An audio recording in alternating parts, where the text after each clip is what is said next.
மகர ராசி அன்பர்களுக்கு உங்க ராசி அதிபதியான சனி பகவான் தன குடும்ப வாக்குஸ்தானமான 2ஆம் பாவகத்துல ஆட்சி பலம் பெற்று வக்ரகதியில சஞ்சாரம் செஞ்சுட்டு இருக்கார். உங்களுக்கு இப்போ 7.5 சனியில பாத சனி நடந்துகிட்டு இருக்கு. இதனால ஒரு சில மகர ராசி அன்பர்களுக்கு மனசுல நெகட்டிவ் தாட்ஸ் அதிகம் இருந்திருக்கும்.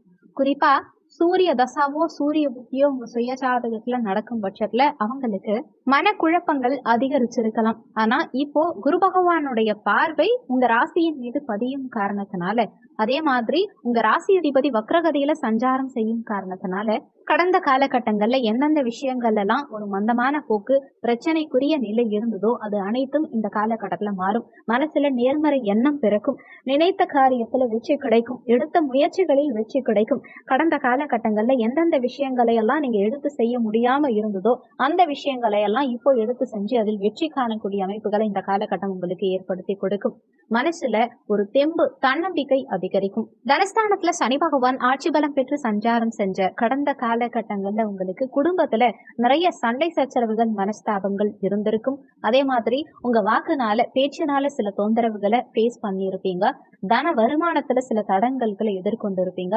ஆனா இப்போ சனி பகவான் வக்ரகதியில சஞ்சாரம் செய்யும் காரணத்தினால குடும்பத்துல இருந்த பிரச்சனைகள் அனைத்தும் ஒரு முடிவுக்கு வரும். குடும்பத்துல சுமூகமான சூழல் நிலவும். பணவரவுல, தனவரவுல இருந்த தடங்கல்கள் நீங்கி வருமானம் இந்த காலகட்டத்துல உங்களுக்கு பெருகும். அதே மாதிரி வாக்கு சார்ந்த விஷயங்கள்லயும் அனுகூலங்கள் இருக்கும். உங்க பேச்சினால நிறைய முன்னேற்றங்கள் காண்பீங்க. உங்க சேமிப்பு இந்த காலகட்டத்துல அதிகரிக்கும். குடும்பத்துக்காக சில பொருட்களை வாங்கி மகிழ்வீங்க. முயற்சி ஸ்தானாதிபதியான குரு பகவான் பஞ்சமஸ்தானத்துல, அதுவும் சுகஸ்தானாதிபதி செவ்வாயோட இணைந்து குருமங்கல யோகத்தோட மிக பிரமாதமா சஞ்சாரம் செய்யும் இந்த மாதம் முழுவதுமே உங்களுக்கு மன நிம்மதி பிறக்கும். தன வருமானம் மிக பிரமாதமா இருக்கும். லாபாதிபதியும் சுகஸ்தானாதிபதியுமான செவ்வாய் பகவான் பஞ்சமஸ்தானத்துல குருவோட இணைந்திருக்கார். வேற என்ன வேணும் இந்த மாதத்துல உங்களுக்கு? அவ்வளவு விசேஷமான காலகட்டம் இது. கணவன் மனைவிக்குள்ள அந்யோன்யம் பிறக்கும், மனசுல நிம்மதி பிறக்கும். குலதெய்வ கோவிலுக்கு சென்று வரக்கூடிய அமைப்புகளை இந்த காலகட்டம் ஏற்படுத்தி கொடுக்கும். 3ஆம் இடம் உபஜயஸ்தானத்துல ராகு பகவான் குருவுடைய வீட்டுல சுபத்துவம் அடைஞ்சு சஞ்சாரம் செய்யக்கூடிய இந்த காலகட்டத்துல எடுக்கும் முயற்சிகள் அனைத்திலும் வெற்றி கிடைக்கும். தைரிய வீரியம் அதிகரிக்கும். பயணங்களால அனுகூலங்கள் இருக்கும். நிறைய பயணங்கள் மேற்கொள்வீங்க. பயணங்கள் மூலமா புதிய வாய்ப்புகள் ஒரு சிலருக்கு இந்த காலகட்டத்துல கிடைக்கும். புதிய ஒப்பந்தங்கள் கிடைக்கும். புதிய விஷயங்கள்ல கையெழுத்திடக்கூடிய அமைப்பு, புதிய மாற்றங்களை எல்லாம் இந்த காலகட்டத்துல நீங்க செய்வீங்க. கலைத்துறையினருக்கும் கையெழுத்து சார்ந்த துறைகள் இருக்கவங்களுக்கும் நல்ல வளர்ச்சி இந்த காலகட்டத்துல இருக்கும். சுகஸ்தானத்தை கடந்த காலகட்டங்கள்ல சனி பகவான் பார்த்து தாய்க்கு சில உடல்நல தொந்தரவுகளை ஏற்படுத்தியிருப்பார். தாயோட சிலருக்கு கருத்து வேறுபாடுகளை ஏற்படுத்தியிருப்பார். சுகபோகங்களை பெருக்கிறதுல, வீடு, வண்டி, வாகனம், அசையா சொத்து வாங்கறதுல தடங்கல்களை ஏற்படுத்தியிருப்பார். ஆனா இப்போ சுகஸ்தானாதிபதி குருமங்கல யோகத்தோட பஞ்சமஸ்தானத்துல சஞ்சாரம் செய்யும் காரணத்தினால சுகபோகங்களை பெருக்கக்கூடிய யோகம் இந்த காலகட்டத்துல இருக்கும். நீண்ட காலமா சொந்த வீடு கனவாவே இருந்தவங்களுக்கு சொந்த வீட்டுக்கு செல்லக்கூடிய யோகத்தை இந்த காலகட்டம் ஏற்படுத்தி கொடுக்கும். பூமி, மனை, விவசாய நிலம், இடம், இந்த மாதிரி அசையா சொத்து வாங்கறதுக்கு உண்டான ரொம்ப சாதகமான காலகட்டம் இது. சுகஸ்தானாதிபதி தனக்கு 2ஆம் இடத்துல இருக்கார். அப்போ சொத்து சார்ந்த வகையில இருந்த பிரச்சனை, நீண்ட காலமா விற்பனையாகாத நிலங்கள் இந்த காலகட்டத்துல விற்பனையாகும். விளையாட்டு சார்ந்த துறைகள் இருக்கவங்களுக்கும், பூமி மனை சம்பந்தப்பட்ட துறைகள் இருக்கவங்களுக்கும், அதாவது சீருடை பணியாளர்களுக்கும், நெருப்பு, கூர்மையான ஆயுதங்கள், இது மாதிரியான துறைகள் இருக்கவங்களுக்கும் இந்த காலகட்டத்துல நல்ல முன்னேற்றம் இருக்கும். விவசாய துறையில இருக்கவங்களுக்கும் இந்த காலகட்டத்துல நல்ல முன்னேற்றம் இருக்கும். குழந்தைகளுடைய நலன்கள் இந்த காலகட்டத்துல திருப்திகரமா இருக்கும். குழந்தை ஸ்தானாதிபதியான சுக்கிர பகவான் இந்த மாத துவக்கத்துல அஷ்டமஸ்தானத்துல மறைஞ்சு சஞ்சாரம் செஞ்சாலுமே ஆகஸ்ட் 26ஆம் தேதியிலிருந்து சுக்கிர பகவான் பாக்கியஸ்தானத்துல சஞ்சாரம் செய்ய போறார். அப்போ மாத பிற்பகுதியில குழந்தைகளுடைய நலன்கள் திருப்திகரமாவே இருக்கும். என்னதான் குழந்தை ஸ்தானாதிபதி மாத முற்பகுதியில அஷ்டமஸ்தானத்துல மறைஞ்சிருந்தாலுமே குழந்தை ஸ்தானத்துல குரு பகவான் குருமங்கல யோகத்தோட சஞ்சாரம் செய்யும் காரணத்தினால குழந்தை பாக்கியத்துல இருந்த தடங்கல்கள் அனைத்தும் விலகும். ஆனாலும் மாத முற்பகுதியில குழந்தைகளுடைய உடல்நலம் சார்ந்த விஷயங்கள்ல சற்று அக்கறை எடுத்துக்கிறது நல்லது. அதே மாதிரி மாத முற்பகுதியில காதலர்கள் சற்று விட்டு கொடுத்து செல்ல பாருங்க. ஏன்னா காதலர்களுக்குள்ள சின்ன சின்ன கருத்து வேறுபாடுகள், மனஸ்தாபங்கள் உண்டாகலாம். ஆனா ஆகஸ்ட் 26ஆம் தேதியிலிருந்து அந்த பிரச்சனைகள் அனைத்தும் தீர்ந்து காதல் திருமணத்துல போய் முடியும். காதலிக்கிறவங்களுக்கு காதல வெற்றி காணக்கூடிய அமைப்பு ஏற்படுத்தி கொடுக்கும்.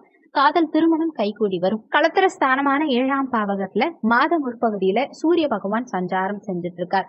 அஷ்டமாதிபதியான சூரிய பகவான் களத்திர ஸ்தானத்துல சஞ்சாரம் செஞ்சுட்டு இருக்கார். ஆகஸ்ட் 17ஆம் தேதியிலிருந்து அஷ்டமஸ்தானத்துல சூரியன் ஆட்சி பலம் பெற்று சஞ்சாரம் செய்ய இருக்கார். அப்போ ஆகஸ்ட் 17ஆம் தேதியிலிருந்து தந்தையுடைய உடல்நலம் சார்ந்த விஷயங்கள்ல ரொம்ப கவனமா இருந்துக்க பாருங்க. தந்தையோட ஒரு சிலருக்கு கருத்து வேறுபாடுகள், மனஸ்தாபங்கள் உண்டாகலாம். இந்த காலகட்டத்துல பாகப்பிரிவினை சம்பந்தமான பிரச்சனைகள், சொத்து சார்ந்த பிரச்சனை, இது மாதிரி விஷயங்கள்ல இப்போதைக்கு போகாம இருந்துக்கிறது உங்களுக்கு நல்லது. அரசியல்வாதிகள், அரசு சார்ந்த துறைகள்ல இருக்கவங்களுக்கெல்லாம் இந்த காலகட்டத்துல டென்ஷன் கொஞ்சம் அதிகமாவே இருக்கும். உயர் அதிகாரிகளுக்கும் வேலை பளு சற்று அதிகமாவே இருக்கும். ஆனாலுமே 8ஆம் இடம் என்னதான் வலிவேதனைகளை கொடுக்கக்கூடிய ஸ்தானமா இருந்தாலும் திடீர் அதிர்ஷ்டத்தை கொடுக்கக்கூடிய ஸ்தானமும் இந்த 8ஆம் இடம் தான். அஷ்டமாதிபதி அஷ்டமஸ்தான ஆட்சி பலம் பெற்று சஞ்சாரம் செய்யும் இந்த காலகட்டத்துல, அதுவும் புதனோட இணைந்து புதாதித்ய யோகத்தோட சஞ்சாரம் செய்யக்கூடிய இந்த காலகட்டத்துல எதிர்பாராத திடீர் அதிர்ஷ்ட வாய்ப்புகளும் உங்களுக்கு கிடைக்கும். பாக்கிய ஸ்தானாதிபதியான புதன் பகவான் தனக்கு 12ஆம் இடத்துல மறைஞ்சிருக்கார். அஷ்டமஸ்தானத்துல இருக்கார். புத்தி காரகனான புதன் பகவான், மாமன் காரகனான புதன் பகவான், டாக்குமெண்ட்டுக்கு காரகனான புதன் பகவான் தனக்கு 12ஆம் இடத்துல 8ஆம் இடத்துல மறைஞ்சு சஞ்சாரம் செய்யும் இந்த காலகட்டத்துல டாக்குமெண்ட் சார்ந்த விஷயங்கள்ல கூடுதல் கவனம், எச்சரிக்கை தேவைப்படும். மாமன் வழி உறவுகள் கிட்டையும் விட்டு கொடுத்து செல்ல பாருங்க. அதே மாதிரி அதிக சிந்தனைகளை, தேவையில்லாத சிந்தனைகளை தவிர்த்துக்க பாருங்க. எந்த விஷயமா இருந்தாலும் ஒரு முறைக்கு இருமுறை நல்லா யோசிச்சு செயல்படுறது உங்களுக்கு நல்லது. தகவல் தொடர்பு துறை சார்ந்தவர்களும் கம்யூனிகேஷன் சார்ந்த துறைகள்ல இருக்கவங்களுக்கும் கூடுதல் கவனம் தேவைப்படும். இன்டர்நெட், மொபைல் இது மாதிரியான விஷயங்கள்லையும் இந்த மாதத்துல மகர ராசி அன்பர்கள் சற்று கவனமா இருந்துக்கோங்க. தொழில் தானாதிபதியான சுக்கிர பகவான் அஷ்டமஸ்தானத்துல மறைஞ்சு சஞ்சாரம் செய்கிறார். அப்போ தொழில் சார்ந்த வகையில முக்கியமான முடிவுகள் எடுக்கும் சமயத்துல நிதானம் தேவைப்படும். அவசியம் முடிவுகள் எடுத்தே ஆகணுங்கிற பட்சத்துல தகுந்த ஆலோசனைகள் நிச்சயம் தேவைப்படும். நிபுணர்கள் கிட்ட அல்லது உங்க குடும்ப உறுப்பினர்கள் கிட்ட, பெரியோர்கள் கிட்ட ஆலோசனை பெற்று முடிவெடுக்கிறது உங்களுக்கு நல்லது. தொழில் சார்ந்த வகையில பெரிய இன்வெஸ்ட்மெண்ட் இந்த காலகட்டத்துல தவிர்த்துக்கிறது உங்களுக்கு நல்லது.